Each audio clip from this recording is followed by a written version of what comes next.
Shalom, saudara-saudara yang disayang oleh Tuhan, putra-putri kerajaan surga.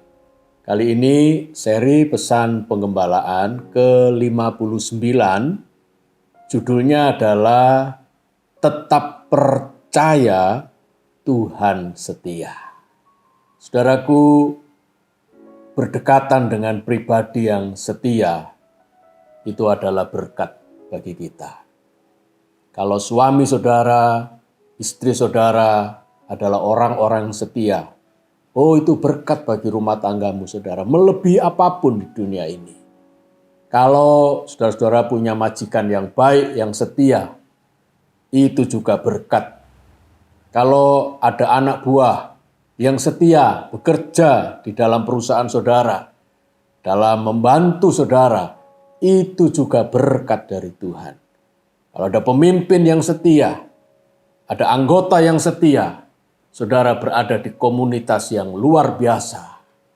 Karena tadi saya katakan, berdekatan dengan pribadi yang setia, itu adalah berkat daripada Tuhan.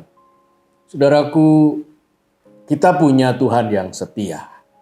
Ada lagu yang indah sekali ditutup dengan kalimat, tetap percaya Tuhan setia. Dan itulah yang saya pakai sebagai judul dari pesan penggembalaan seri ke-59 kali ini. Saudara, bertepatan dengan menyambut peringatan Jumat Agung, mari kita merenungkan betapa Tuhan Yesus setia menepati, melakukan karya keselamatan untukmu dan untukku, saudara. Dan itulah yang menjadi bekal bagi kita. Kalau kita punya Tuhan yang setia, tetaplah teguh di dalam percaya kita, iman kita kepada Tuhan.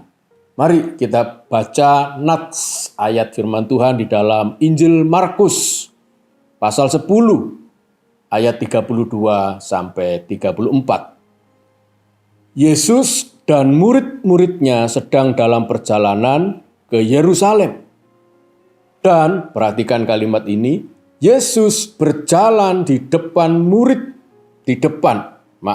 murid-murid merasa cemas dan juga orang-orang yang mengikuti dia dari belakang merasa takut. Sekali lagi Yesus memanggil ke-12 muridnya dan ia mulai mengatakan kepada mereka apa yang akan terjadi atas dirinya. Katanya, sekarang kita pergi ke Yerusalem dan Anak Manusia akan diserahkan kepada imam-imam, kepala dan ahli-ahli Taurat. Dan mereka akan menjatuhi dia hukuman mati. Dan mereka akan menyerahkan dia kepada bangsa-bangsa yang tidak mengenal Allah.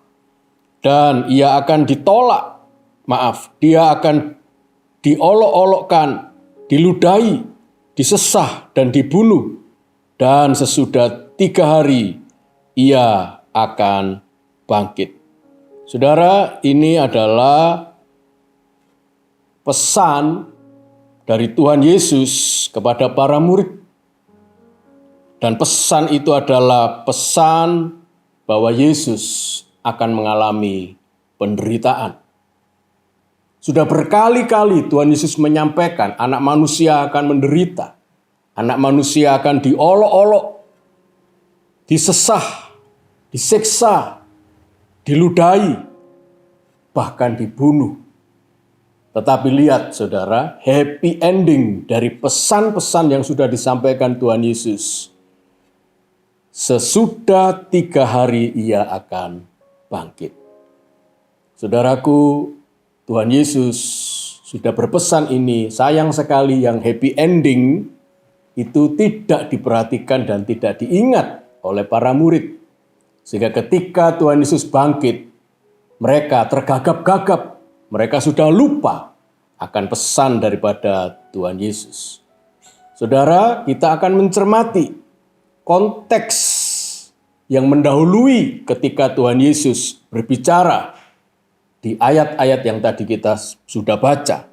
Konteksnya adalah pemuda kaya yang pergi dengan sedihnya menolak perkataan Tuhan untuk menjual harta, membagi-bagi dengan orang miskin, lalu datang dan mengikuti Yesus. Markus 10 ayat 21 sampai 22. Tetapi Yesus memandang dia, anak muda itu, dan menaruh kasih kepadanya, lalu berkata kepadanya, hanya satu lagi kekuranganmu.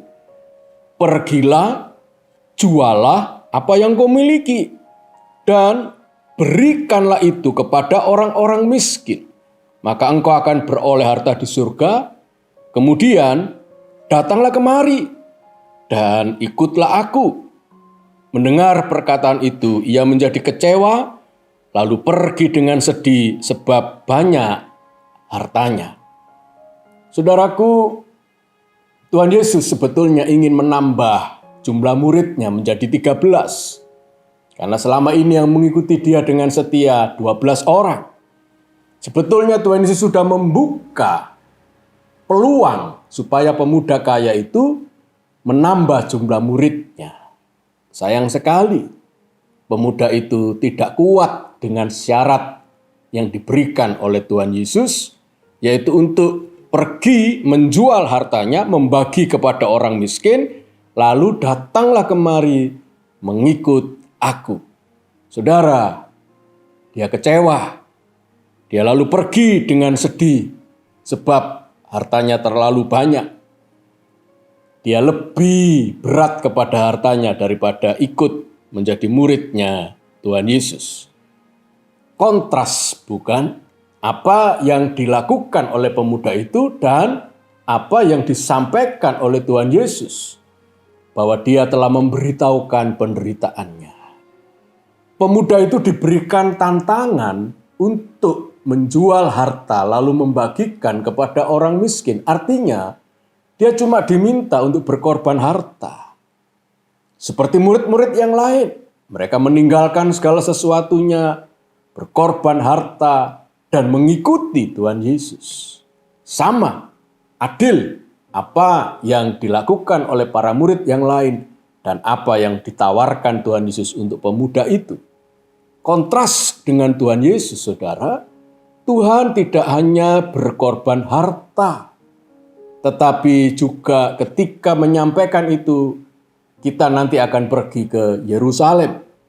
Dan anak manusia akan disiksa, diludahi, dipermalukan, bahkan disalib. Dan mati di sana. Kontras, bukan?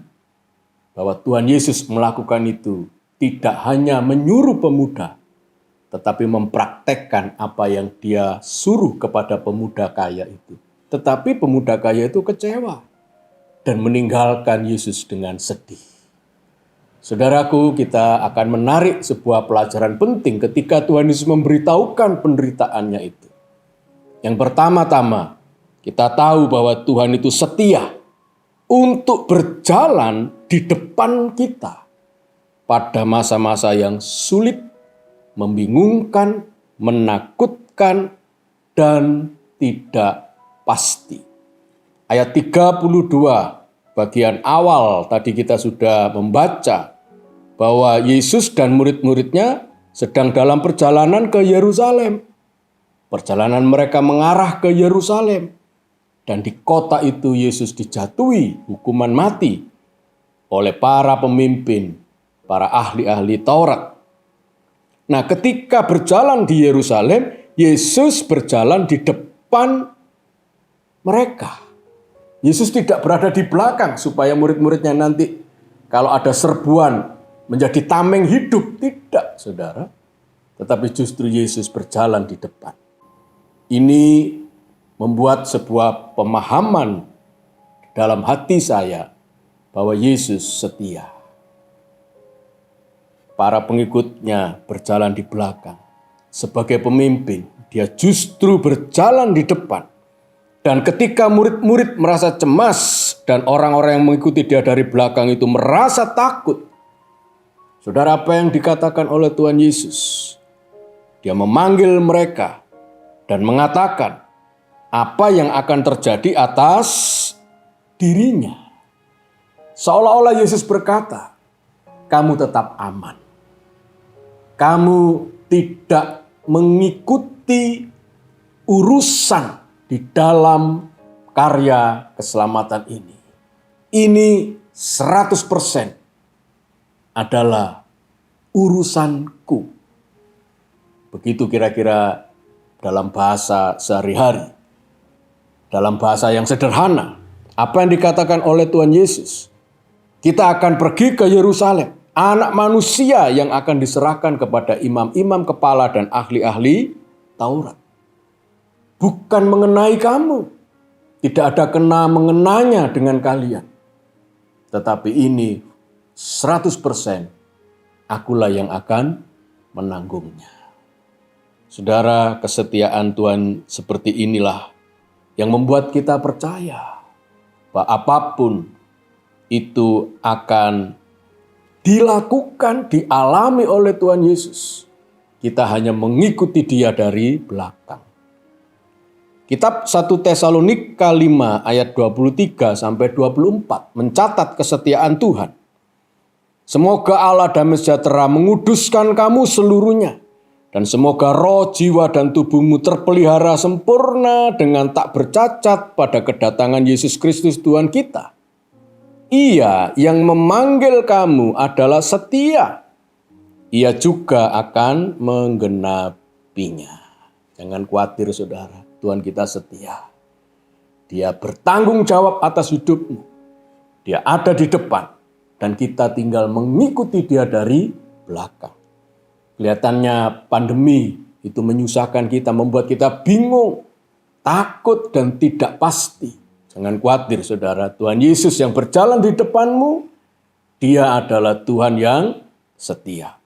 Poin yang kedua, Tuhan kita setia melakukan kehendak Bapa untuk menjadi teladan bagi kita.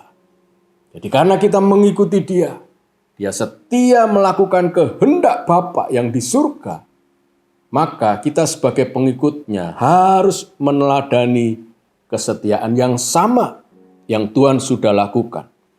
Dan jika kita percaya melakukan firman Tuhan, maka pasti hidup kita berhasil dan berbahagia. Jangan menyimpang ke kanan maupun ke kiri. Kalau hidupmu ingin berhasil dan beruntung berbahagia, teruslah mengikuti teladan Yesus untuk melakukan kehendak Bapa di surga. Saudara, akhir-akhir ini saya disadarkan bahwa kita memasuki periode akhir zaman. Apa yang harus kita lakukan di saat-saat akhir zaman ini? Saudara, mari kita melakukan firman Tuhan. Jangan sampai saudara menyesal. Saudara tidak ikut terangkat ke surga dan terpaksa tinggal di bumi ini mengalami masa aniaya. Jangan sampai saudara. Mari kita hidup kudus, hidup benar, melakukan firman Tuhan supaya kita boleh diangkat ke surga dan mengikuti perjamuan kawin anak domba, di mana saudara dan saya adalah mempelainya. Ada nats yang paralel dari nats yang tadi kita baca di Injil Markus, terdapat di Injil Lukas pasal 18 ayat 31. Injil Lukas pasal 18 ayat 31. Yesus memanggil ke-12 muridnya, lalu berkata kepada mereka, sekarang kita pergi ke Yerusalem. Dan perhatikan saudara, segala sesuatu yang ditulis oleh para nabi mengenai anak manusia akan digenapi. Jadi Yesus tahu bahwa Dia menanggung semua itu karena nubuat para nabi sudah menulis apa yang dialami oleh Yesus. Dan Tuhan Yesus tidak mundur. Itulah teladan bagi kita. Dia tetap maju menggenapi apa yang ditulis dan apa yang sudah difirmankan oleh Bapanya yang di surga. Mari saudara, dua hal yang kita pelajari. Yesus ada di depan dan itu menunjukkan kesetiaannya bagi kita. Dan Yesus melakukan kehendak Bapa dengan setia supaya kita meneladaninya. Itu membuat kita teguh dan membuat kita semakin percaya bahwa apa yang dilakukan oleh Tuhan Yesus hanya untuk kebahagiaan saudara dan saya.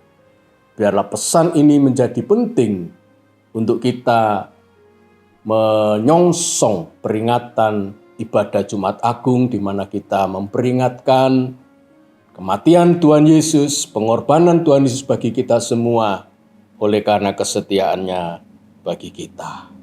Amin. Mari kita nyanyikan pujian Tetap Percaya Tuhan Setia.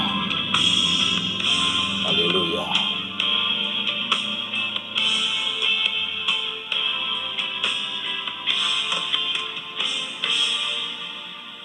Penolong yang selalu setia, memenuhi keperluanku,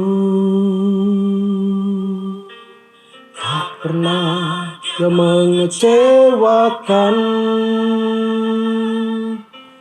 Yesusku tak pernah gagal, segala perkara dapat ku tanggung di dalam-Nya yang memberi kekuatan.